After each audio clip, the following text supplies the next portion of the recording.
Sur notre planète, il y a des plaines, des collines, des montées et des descentes. C'est ce qu'on appelle le relief. Les montagnes sont les points les plus élevés du relief. Elles peuvent atteindre plus de 8000 mètres de haut, comme l'Everest, la montagne la plus haute du monde. Elle se situe en Asie. À cette altitude, il est presque impossible de respirer, car il n'y a presque plus d'air. Mais surtout, il règne un climat très particulier. C'est le climat d'altitude.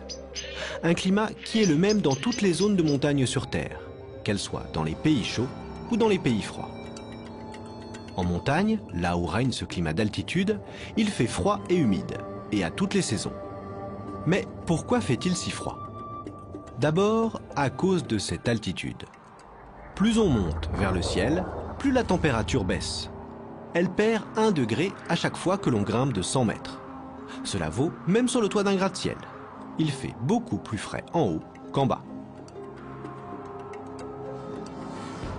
Du coup, quand il pleut sur les montagnes, ce n'est pas de l'eau qui tombe, c'est de la neige.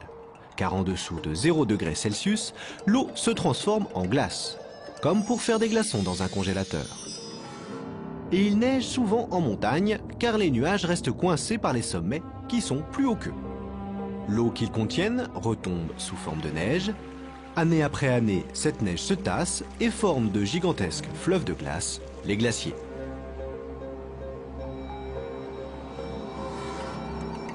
D'un côté à l'autre d'une montagne, sur ses versants, il ne fait pas la même température, car les sommets font aussi de l'ombre. Il y a un côté à l'ombre et l'autre au soleil. Et à l'ombre, il fait plus froid. Les montagnes forment souvent des chaînes sur plusieurs centaines de kilomètres. La plus haute, c'est l'Himalaya en Asie. La plus longue a pour nom la Cordillère des Andes. Elle traverse toute l'Amérique du Sud. En Europe, les plus connus sont les Alpes et les Pyrénées.